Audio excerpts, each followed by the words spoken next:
tamban. Hindi ba yan yung ginagawan tuyo, ma? Diba? Iba? Diba ang ginagawang tuyo? Hindi yan yung dun sa dagat yung tumatalon-talon? Hindi yan? Ito rin. Yan yung mga pulutong ng isda na nahuhuli dun sa may Ito rin. Yan ba yun? Ang bango niyan. Ba't ang bango niyan pag iniihaw yung tamban? Mataba. No? Kaso matinik lang yan eh. Ilang problema dyan. Matinik. Kahit naman tinik, kinakain na yan. Ay, masarap yan. May sausawang labanos. Labanos, mustasa, Kaliwa, oh.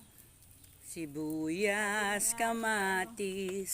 Likati mura yan. Wow. Mura ito. Magkano yung isda ni Ate Kat?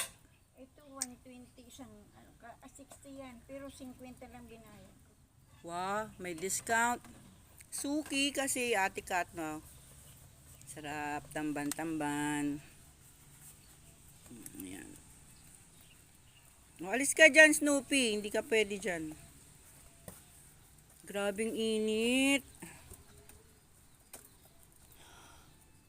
Sana kung may mangga na tayo nakuha, no, ma?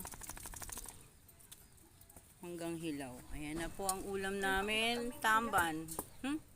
Nakakuha kayo? 10 piraso lang. Nakakuha kayo sa bubong? Oo. Wow, naka-harvest na pala siya. Kailan kanina? Kanina. Ah, naka. Na lang hindi naabutan. Oo, buti.